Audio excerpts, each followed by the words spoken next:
여러분 안녕하세요. 안녕하세요. 공부하는 엄마 아빠 공빠입니다. 공마입니다. 오늘은 자녀를 버려야 모두가 산다고요? 자녀를 버리라고요? 네, 그렇습니다. 자녀를 버려야 우리 모두가 살 수 있습니다. 공마님, 네. 인터넷에 제가 이런 내용이 있어서 한번 가져와 봤어요. 네. 한번 들어보실래요? 네네. 자녀로 인해 노부모가 죽게 되는 3가지 경우가 있답니다. 첫 번째는 재산이 있는 부모가 손 벌리는 자녀를 외면하면 자녀에게 맞아 죽는다. 두 번째, 찔끔찔끔 주다가는 시달려 쫄려 죽는다. 죽는다. 다 내어주다가는 굶어 거의 죽는다. 이런 내용이 있는데 아주 살벌한 농담이죠. 근데 농담 같지만 사실 신문이나 또 이런 매체에서 그런 비슷한 이야기들 접한 적이 있는 것 같아요. 그러면 자녀를 버리라는 말은 결국 자녀를 독립시켜야 된다는 말이죠? 그렇습니다. 자녀가 성인이 되면 자녀를 경제적으로 독립을 시켜야 합니다. 성인이 된다는 건 20살을 얘기하겠죠? 그렇습니다. 고등학교를 졸업하고 대학에 가면 성인이 된 것이죠. 또한 부모님들도 만 65세 이상이 되면 자녀로부터 독립을 하셔야 됩니다. 그러면 독립시키고 독립해야 되는 거죠. 그렇습니다. 자녀를 버리라는 말은 그냥 내 버리라는 말이 아니라 경제적으로 독립을 해서 스스로 설 수 있도록 도와주라는 말입니다. 제가 인터넷에서 자료를 조사해 보았습니다. 2018년 자료이긴 한데요. 아마 요즘도 비슷하리라 생각이 들어서 여러분들께 말씀드리겠습니다. 미래에셋 은퇴연구소에서 조사한 자료인데요. 이 자료에 의하면 50대, 60대 가정에서 성인 자녀를 독립을 시키지 못해서 경제적 지원을 계속하고 있는 비율이 53.2%라고 합니다. 즉, 2명 중 1명은 자녀를 경제적으로 독립을 시키지 못한 것이죠. 또한 노인이 돼서 자녀들로부터 독립을 못하고 자녀들로부터 생활비, 병원비를 지원받고 있는 어르신들의 비율이 62.4%라고 합니다. 그러면 부모님들이 3명 중에 2분은 자녀로부터 독립이 안 돼서 계속해서 지원을 받고 있다는 거고요. 그 다음에 부모 입장에서 봤을 때 성인이 된 자녀도 2명 중에 1명은 자립을 못 시키고 계속해서 지원을 하고 있다는 뜻이네요. 그렇습니다. 아, 진짜 너무 암울하네요. 그런데 자녀도 독립을 못 시키고 또 부모 부양을 하느라 애를 쓰고 있는 50대, 60대 가정이 34.5%라고 하네요. 그럼 부모 지원도 계속해야 되고 또 자식도 독립 못 시켜서 지원도 계속해야 되고 양쪽을 계속해야 되는 그런 이중 고통을 받고 있는 분들이 3명 중 1명. 그러다 보니 본인들의 노후를 준비할 여력이 없는 거죠. 또 노후를 준비 못하면 그 세대는 또다시 자식들한테 그렇죠. 독립을 못하고 또 의존을 해야 된다는 거고요. 이 악순환의 고리를 좀 끊었으면 좋겠습니다. 저희 때에서는 끊었으면 좋겠습니다. 미국이나 유럽의 경우에는 성인이 되면 그냥 자연스럽게 독립을 시키죠. 시키는 거고요. 그것이 부모가 부유하든 가난하든 상관이 없습니다. 특히 부자들의 경우에 더더욱 자녀를 일찍 독립을 시켜서 경제적으로 자립할 수 있도록 그래야 부모의 재산을 또 지킬 수 있지 않을까 그런 취지도 있는 것 같습니다. 영상으로도 만들었지만 행복계약서를 가지고 성인이 넘은 그런 자녀들을 독립시키는 교육을 하고 있잖아요. 네. 저희만의 그런 교육법을 주변에다가 얘기를 하면 외국인 친구들은 뭐 그건 당연한 뭐, 거다. 다 우리도 그렇게 하고 있는데 뭐 이런 반응인데 국내는 아직도 이야기를 하면 진짜 그렇죠. 너무 쌀벌하다, 그 집 좀 희한하다 막 이런 식으로 얘기하시는 분들도 아직도 있어요. 그 외국에 생활하시고 외국 문화를 잘 아는 분들은 저희가 행복계약서를 토대로 해서 자녀들에게 학자금, 결혼이나 독립자금, 사전 상속을 하려고 하는 것들에 대해서 그렇게 많이 해주냐? 이런 반응인데 거꾸로 우리나라 사람들은 자기 본인의 노후를 준비하지도 못하면서 어떻게 자녀들한테 뭐 계약 같은 걸 하고 그게 진짜 아이러니 아니에요? 그렇죠. 사실은 이런 기사나 이런 것들을 보면 나이가 들어서는 자기의 노후를 준비 못하고 또 자식들한테 다시 의존을 하는 그런 상황이면서 이런 방법을 통해서 성인이 된 자녀들을 독립시켜야 된다고 이야기를 하면 뭐 쌀벌하니 뭐 정이 없느니 뭐 이런 얘기 한다는 것 자체가 저는 좀 안 맞는 것 같아요. 그렇습니다.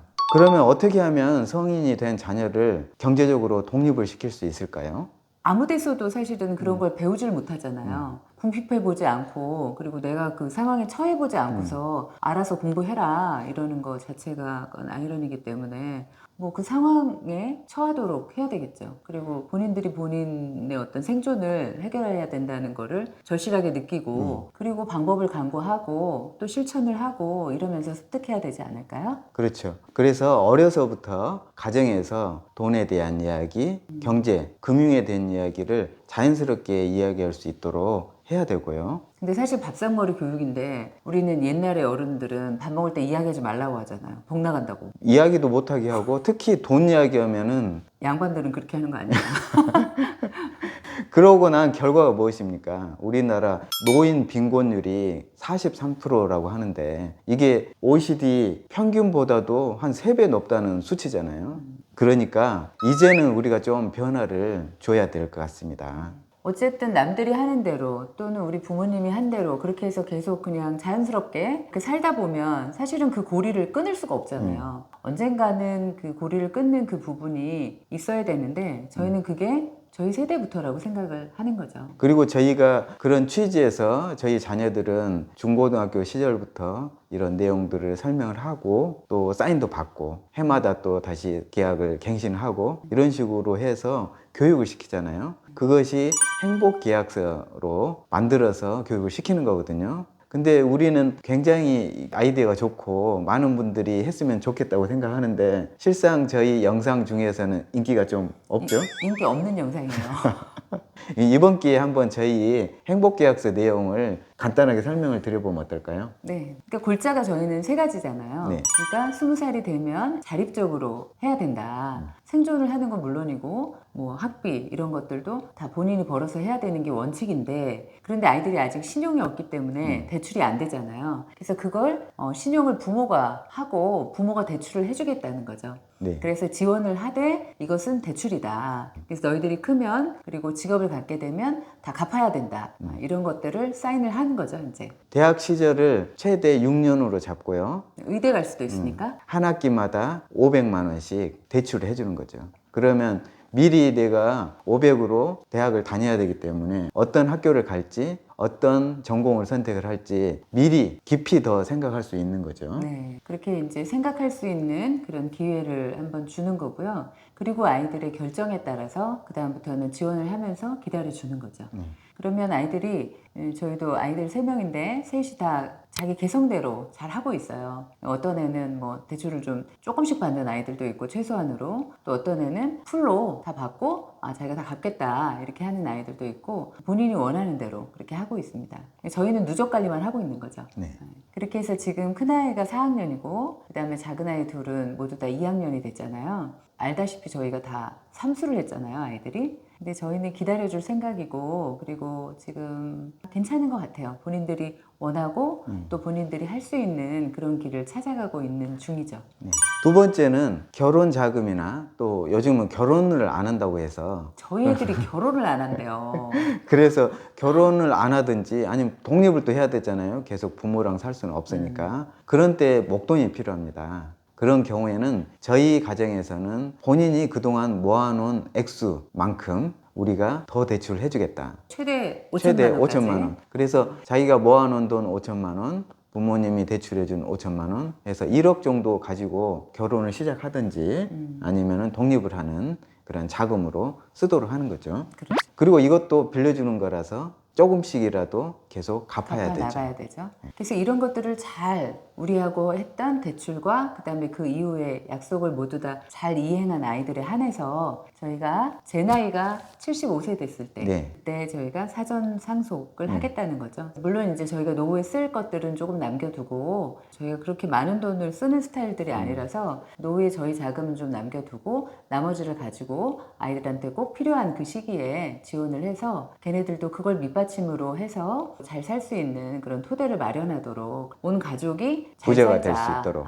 이런 취지로 저희는 행복계약서를 사인을 하고 또 그것대로 그렇게 실행을 하고 있잖아요. 저희가 살아보니까 공빠가 50대 중반인데 사실은 가장 돈이 필요할 때가 40대 중반 정도더라고요. 그때는 사회생활도 한 20년 이상 했기 때문에 어느 정도 경험도 쌓여 있고 한참 아이들 클 때고 그래서 그때 조금 목돈이 있으면 그걸 토대로 해서 뭐 부동산도 투자를 해서 좀 늘릴 수도 있고 주식도 더 투자를 해서 더 성과를 낼 수 있고 그런 기회인데 우리가 죽고 나서 준다 그러면 요즘은 100세 시대라 공파는 아마 90살이 넘게 살 것 같고요. 제 목표는 97세까지는 꼭 살고 싶은 건데 우리가 죽을 때 남겨주고 간다. 그럼 우리 자녀들은 70 정도 되는 거잖아요. 뭘 남겨줘요? 그때 돈 받아가지고 그때 집 받아가지고 뭐 할 거예요? 뭐 할 거예요? 그러니까 우리는 아이들이 꼭 필요할 때 그때 조금이라도 더 챙겨서 주자. 그리고 그때 되면 아이들도 이제 공부가 됐고 본인들도 재테크라든가 이런 것들을 좀 해보고 어느 정도 훈련이 됐기 때문에 아마 저희보다 더 잘할 수 있는 확률이 높잖아요. 그렇죠. 공부를 또 계속 하니까. 그러니까 그때는 또 잘할 수 있는 주역들이 한테 돈이 가는 게 맞죠. 네. 저는 자녀들의 독립에 대해서는 충분히 이야기를 드렸고 또 공감을 하고 계시잖아요. 근데 한 65세 정도 됐다. 그러면 이제 노인이잖아요. 그때 진정한 또 노인의 독립이 저는 필요하다고 봅니다. 근데 이제 이런 부분들은 아직까지 많이 이야기들이 안 되고 있는 것 같은데요. 노인이 독립해야 되는 시기도 네.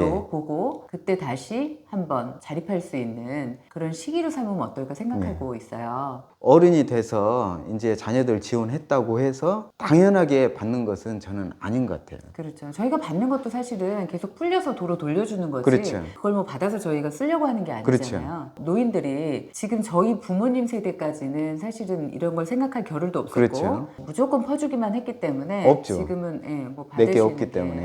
어쩔 수 없다고 생각을 하고 저희도 약간의 지원을 하고 있는 형편이지만 저희 때부터는 저는 사실 자식들한테 어떤 지원을 받겠다, 도움을 받아서 의지를 하겠다 이런 생각은 아예 없거든요.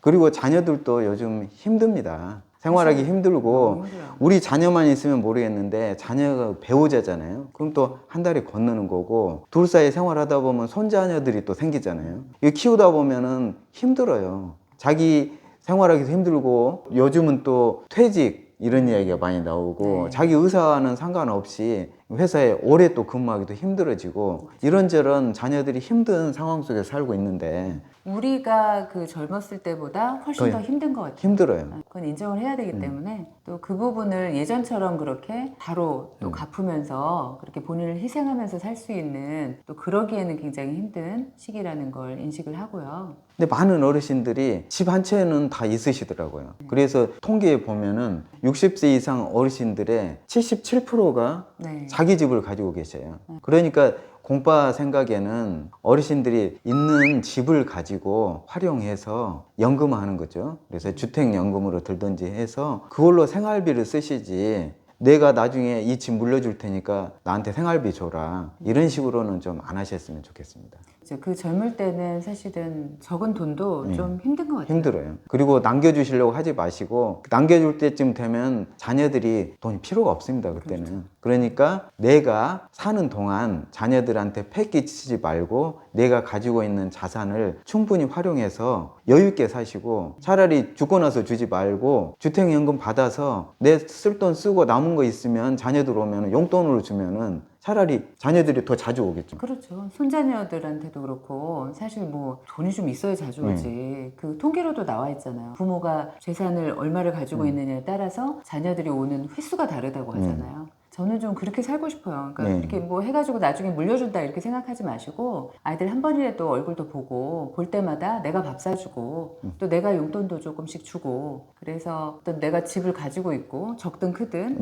이렇게 자산은 가지고 있는데 계속 쪼들리는 그런 삶이잖아요. 노인들이 다. 대부분 자기 재산 전체 82%를 집으로 깔고 계시는데 그렇죠. 그걸 좀 활용해서 자녀들한테 조금씩이라도 주고 자녀들이 사업하다가 힘들다고 목돈 달라고 해서 줘서 안 될 확률이 훨씬 높거든요. 부모한테까지 손 벌릴 정도 되면은 거의 갈 때까지 간 사업이에요. 그래서 부모도 있는 목돈 다 날리고 자녀도 망하고 이런 케이스를 너무 많이 보기 때문에 차라리 목돈이 없이 그렇죠. 주택연금화 해버리면 자녀들도 아, 이 부모님한테 나올 돈이 내가 없다. 그럼 자기 스스로 알아서 미래를 개척할 것이고 그렇죠. 부모 입장에서는 그 돈 받아가지고 차라리 자녀가 힘들어질 때 그냥 생활비를 보태주는 게 낫지 목돈 줘서 더 망하게 하는 것은 저는 아니라고 봅니다. 공파님 그 아시잖아요. 제 후배 중에 그렇죠. 그 한강 보이는 아파트 사는 친구 있잖아요. 저희가 가서 그때 인터뷰도 하고 그랬는데 제가 같이 일했던 후배예요. 늦게 결혼해서 시부모님이 그 한강 보이는 아파트 사는데 많이 좀 도와주셨어요. 그래서 일찍 정착한 그런 후배가 있는데 남편이 지금은 대기업 들어가서 계속해서 회사 다니고 있고 그리고 아들 하나 이렇게 키우고 있는데요. 그때 가서 우리가 이야기 들으면서 많이 느꼈잖아요. 그 집이 좀 부자예요. 부잣집 아들인데 네. 그 이제 아들이 뭐 누나들 있고 둘 있고 이제 자기 있고 이런데 이제 본인이 사업을 했었어요. 계속해서 대학 졸업하고 뭐 이런저런 개인 사업을 했었는데 하다가 이제 어려움이 처한 네. 거죠. 자기가 이렇게 생각해 보니까 한 1억만 있으면 급한 불을 끄겠는 거예요. 근데 부모님이 여유가 있으니까 이제 부모님한테 솔직하게 얘기를 드린 거죠. 이래저래 해서 1억만 도와주십시오. 어떻게든 해보겠습니다. 이렇게 얘기를 했는데 완전 예상과 다르게 부모님이 한 푼도 안 도와주신 거죠. 안 도와주시고 차라리 망해라. 망할 거면 네 힘으로 해야지. 부모한테 도움을 받아서 사업할 생각은 하지 말아라. 그리고 단호하게 이야기를 하셨나 봐요. 그래서 그때 정말 너무 서운했대요. 머리 깎고 절로 갈까? 막 이런 생각까지 했는데 그때 이제 이를 악물고 했겠죠. 막 부모한테는 서운하다고 생각을 하고 화도 나고 이러면서 이제 본인 하던 일을 하면서 깨끗이 망한 거죠. 결론은 망했죠. 깨끗이 망하고 다시 이제 나한테는 아직 준비해야 되는 기간이 있나 보다 해서 다시 회사로 입사하고 갈고 닦고 있는데 회사에서 이제 본인이 사업까지 해보고 이런 사람이니까 굉장히 그 생존 능력이 좀 있잖아요. 그리고 외국어에도 능통하고 이러니까 승승장구를 하더라고요. 그래서 지금도 러시아라든가 뭐 동남아에 출장 또는 뭐 이런 파견 공부도 많이 나가고 소속 부서에서 아주 자리를 탄탄하게 잡고 있는 것 같고 지금 40대 초반이잖아요. 이제는 나와서 본인 사업을 할 거를 준비하고 있는 것 같아요. 그리고 또 부모님한테 인정을 받고 부모님 사업하시는 거 부모님이 집이 많아요. 그래서 임대 사업을 하시는데 이제 그것들을 대신 아들이 도와주면서 엑셀로 쫙 정리해가지고 사업을 도와드리면서 같이 이렇게 하고 있는데 아주 든든한 아들 역할을 하고 있더라고요. 저희도 그렇게 키워야 되는데. 저희 목표가 그거죠. 그렇죠. 오늘의 주제는 독립시키기와 독립하기입니다. 자녀를 버리라는 말은 버리라는 게 아니라 세상에 버려져서도 살 수 있을 정도로 아이들한테 기회를 주라는 거죠. 독립을 시키라는 거고 그리고 또 한 65세쯤 됐을 때는 부모가 정신을 똑바로 차리고 지금부터는 그 아이들로부터 독립을 딱 해서 내 스스로 또 노후를 제2의 인생을 살아가야 될 그런 준비를 해야 된다는 그런 말입니다. 시청자 여러분은 저희 생각에 대해서 어떻게 생각하시는지 궁금합니다. 댓글로 많이 의견 주시기 바랍니다. 오늘 내용은 박중원님의 노후 수업이라는 책에서 많이 참고를 했습니다. 이번 기회에 저희가 올려드린 행복계약서 영상 다시 한번 많이 봐주세요. 감사합니다. 감사합니다.